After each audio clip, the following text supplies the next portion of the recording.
Bonjour à tous, bienvenue pour Secret d'entrepreneur, nouvel épisode tourné dans les salles de Chorus. Aujourd'hui, j'ai la joie d'accueillir et d'interviewer Blandine Landais, présidente de Métallerie Val-du-Loir. Blandine est présidente avec son mari Mickaël de la Métallerie Val-du-Loir implantée à Maillé et qui aujourd'hui fait 1,6 million d'euros de chiffre d'affaires pour 18 salariés. Cette entreprise a une clientèle de professionnels, principalement en Île-de-France. Son entreprise est spécialisée dans la métallerie-serrurerie. Contrairement à ce qu'on pourrait croire, ils ne font pas des serrures, mais des ferrements en acier, portails, clôtures sur mesure. Elle va nous parler de son expérience d'une reprise d'entreprise familiale étonnante en tant que femme dans un monde d'hommes.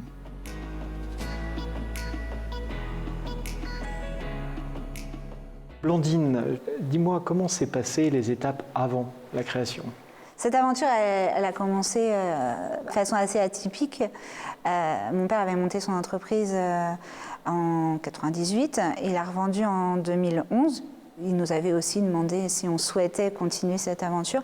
Moi et mon mari, on n'était pas du tout dans ce type de projet, donc on a décliné. Et du coup, il a revendu à un repreneur qui, lui, a eu des difficultés assez rapidement. Donc au bout de 2 ans et demi, il a liquidé toute l'entreprise. Et là, on s'est dit, c'est dommage. Enfin, moi, j'avais vécu dans cette entreprise. Je suis née un peu avec. Donc, C'était un peu l'enfant de ton papa. Ah oui, de toute façon, c'est sa vie. On va pas lâcher. Non, c'était pas possible pour lui. Puis moi, c'est vrai que j'avais fait le tour aussi dans mon projet professionnel de l'optique. Donc, envie de faire autre chose. Donc ça se présentait au bon moment, donc on s'est dit pourquoi pas. Donc on a commencé notre projet après cette liquidation. Donc on a tout racheté aux enchères. On est reparti avec 3 personnes à l'atelier qui avaient été formées par mon père initialement.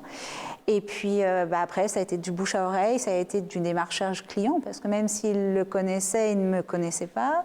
Il ne connaissait pas notre nouvelle entité, donc il a fallu repartir, rassurer les anciens clients, les convaincre. Et puis il y en a aussi, eux, jouer le jeu avec nous, parce que voilà, c'est un échange. Donc un projet, 2, 3, et puis du coup, ça a vite grandi, mais bon, il a fallu faire ses preuves au début. Et donc, comment s'est passé le tout début, tout le démarrage ? Parce que là, effectivement, vous partez sur l'idée, quitter le salariat, ton mari vend son entreprise en optique. Comment se passe ce démarrage ? On a fait appel aux anciens partenaires bancaires qu'avait mon père à la base, qui connaissaient déjà l'univers de cette entreprise. On a fait appel à nos partenaires, à nous, à moi et mon mari, au niveau compétences pour monter des dossiers, pour ficeler tout le côté économique, gestion économique avec le comptable, parce que c'est aussi une part assez importante d'une entreprise. Et puis après, tous ces partenaires-là on s'est tous bien entendus, ça a mené le chemin. On a été aidés également par Carrefour Entreprises. Et puis après, tout s'est lancé assez vite en fait, parce qu'on a commencé notre projet en avril 2015 et on ouvrait en juin 2015.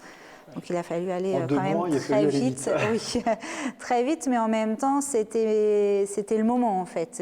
Un projet, il faut que ça aille, si on y croit, il faut que ça aille vite. Donc, qu'il y ait du rythme. Voilà. Et puis après, comme on a des salariés, il faut aussi que ça aille vite, parce qu'il faut pouvoir assumer tout assumer derrière, toutes les dépenses quotidiennes et salariales. Donc là, tu quittes toi un milieu de salariés pour devenir entrepreneur. C'est ça, moi je me lance dans l'entrepreneuriat que je ne connaissais pas, dans un milieu que je ne connaissais pas non plus. Principalement masculin. Oui, le monde de chantier, je gérais déjà des équipes mais qui étaient plutôt mixtes. Là, on est quand même relativement que sur des hommes au sein de notre entreprise. Donc oui, milieu difficile, mais en même temps... C'était un challenge et intéressant à vivre et à se dire on part de zéro et on va grandir en même temps que notre projet en fait. Alors vous êtes reparti à zéro sur une entreprise familiale. Comment ça se passe ? Parce que là, il y a quand même un investissement au départ. Il y a aussi penser à quelles sont les étapes juste après. Comment ça s'est passé ? Alors, ce qui s'est passé, c'est qu'on avait déjà l'avantage d'avoir les connaissances techniques et professionnelles de mon père dans ce milieu. On avait aussi nos connaissances, nous, de création d'entreprise, parce que mon mari avait sa société auparavant. Donc, on avait quand même des bases. sur lesquels on s'est fait aider avec Carrefour Entreprises.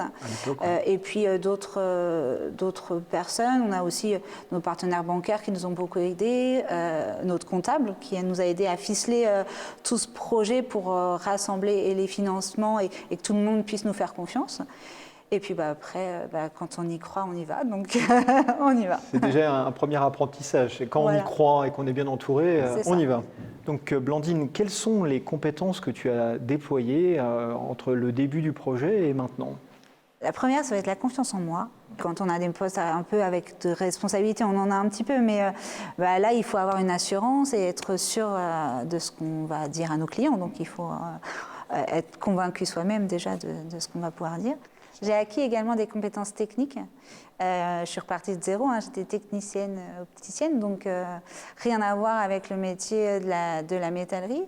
Je suis repartie de zéro, j'ai pris mes bouquins et puis on est bien entouré. J'ai des équipes qui sont... Tu as passé du temps aussi dans les ateliers. Ah oui, ça il a fallu voir comment on soude, voir pourquoi il y a tel problème sur telle pièce. Si je ne suis pas capable de voir le problème, je ne vais pas pouvoir soit l'expliquer au client, mais aussi dire à mon technicien que ça ne fonctionne pas et que je ne veux pas voir ça plus tard.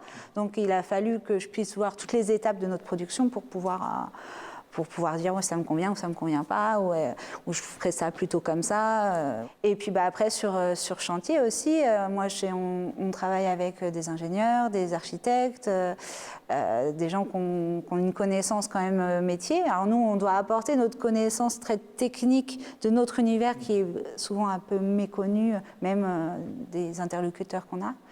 Mais il faut avoir cette confiance-là. Donc ça vient encore.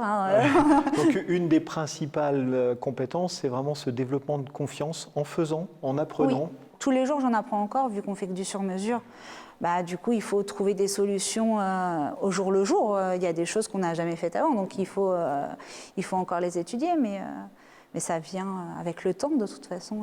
J'ai aussi compris que la notion de recrutement, c'était aussi tout un chantier en soi. Les métiers de la métallurgie, c'était un peu des métiers de voie de garage. Oui, voilà, c'était des métiers sur lesquels on n'emmenait pas les jeunes. Les écoles ne vont pas dire « allez, va faire métallier serrurier ». Un peu dévalorisé. C'était très dévalorisé lorsque c'est des métiers très techniques, des métiers manuels qu'on recherche énormément. Il faut avoir énormément de compétences. Ça ne s'invente pas, il faut des heures et des heures de travail pour pouvoir amener à une pièce réellement finie et esthétique. Et on a énormément de difficultés à recruter dans ce domaine-là et de trouver des gens avec toutes ces compétences et qui ont envie de faire ce métier, en fait, tout simplement. Donc vous êtes sur des apprentissages Alors, on a 2 apprentis à l'heure actuelle, donc on recrute en apprentissage. On ne peut pas recruter énormément non plus parce qu'il faut avoir du temps pour former. L'idéal, ce serait effectivement d'avoir 1 ou 2 techniciens en plus dans notre atelier pour mener au bien tous les projets qu'on a en place. Et puis autrement, on est prêt à recruter des gens qui sont en réinsertion ou qui sont prêts à changer de vie.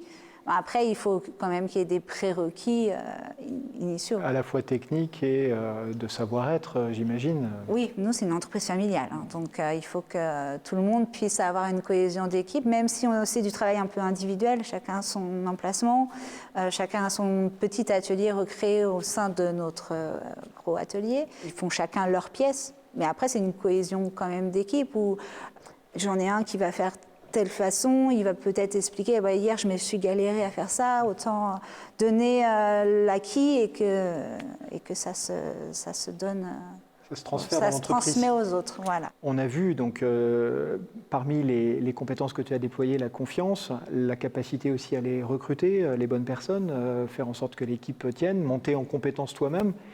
Aujourd'hui, quels sont tes challenges et quels sont les challenges de l'entreprise ?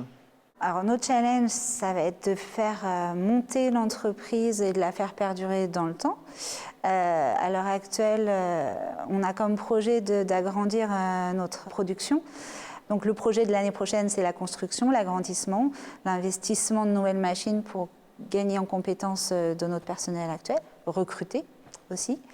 Et moi, mes challenges, c'est continuer sur cette lancée, arriver à tout mener de front, tout aussi bien de continuer notre montée dans le chiffre d'affaires, ou en tout cas de le faire perdurer comme il est, malgré les conditions actuelles qui ne sont pas si évidentes que ça dans le bâtiment. Et là, en fait, tu ne le dis pas, mais la vie personnelle, parce que la famille, travailler avec son mari, comment ça se passe? Alors, moi, je travaille avec mon mari et mon père. Okay. C'est pas ce qu'il y a de plus facile. Vous arrivez à faire des sas entre vie professionnelle, vie... Ça se fait pas en 5 minutes? Bon, non, parce que tout se fait pas en 5 minutes déjà. Et puis, c'est pas évident parce qu'on est tous humains, on a tous des moments de fatigue, on travaille quand même sur des horaires. Nous, on a des amplitudes horaires assez larges en semaine, donc non, il faut... Les vacances, ça ne doit pas être si simple aussi à poser? Les vacances, si. On part aux vacances ensemble, hein, on va pas faire des... Par contre, du coup, derrière, on a des équipes qui jouent vraiment le jeu, qui sont fiables et du coup, qui prennent bien le relais quand on n'est pas là. Donc, et vous aussi, vous jouez le jeu puisque vous leur faites confiance? Ah oui, une entreprise, ça marche avec la confiance de son personnel. Autrement, on est tout le temps à vérifier tout et on n'avance pas. Donc, si on a des équipes sur qui on peut avoir confiance, on sait qu'elles vont prendre les bonnes décisions. Il faut aussi savoir leur laisser la possibilité de prendre ces décisions. C'est bien ce que je disais, c'est à la fois vous leur faites confiance, mais vous avez la capacité à déléguer. Oui, il faut. On est toujours dans un stress en fait, ça n'arrête pas. Donc quand on peut faire confiance, on sait que du coup tout le monde va gérer la situation. Il n'y a jamais de gros problèmes, donc c'est toujours gérable. Au regard de ton expérience, de ton parcours, qu'est-ce que tu pourrais donner comme conseil à des personnes qui souhaiteraient reprendre ou monter leur entreprise? Croire en eux, en leur projet, être bien entouré et se lancer. Parce que si on ne se lance pas, on vit qu'avec des regrets en fait. Donc on se dit, on aurait dû... Non, si on y croit ou à l'instant T, que tout est bien ficelé, il n'y a pas de raison, il faut y aller en fait. Dans ton parcours, en gros, les gens que tu as pu solliciter sur le projet, ils ont tous fait confiance aussi dans ta capacité à le mener. Toutes les personnes qu'on a autour de nous ont toujours cru en nous, aussi bien famille que nos partenaires bancaires, que Carrefour Entreprises. Si on a, nous, la capacité de montrer qu'on a envie et notre motivation et convaincre les autres, ça peut que fonctionner en fait. Il n'y a aucune raison que ça ne marche pas. Après, il y a la conjoncture, il y a tout plein de choses qui peuvent freiner ou accélérer les choses. Mais voilà, si on y croit, il faut essayer en fait. Aujourd'hui, si tu avais à refaire le même chemin, tu le referais? Oui, je le referais, mais sans hésiter. Merci à toi et puis longue vie à ton entreprise. Merci.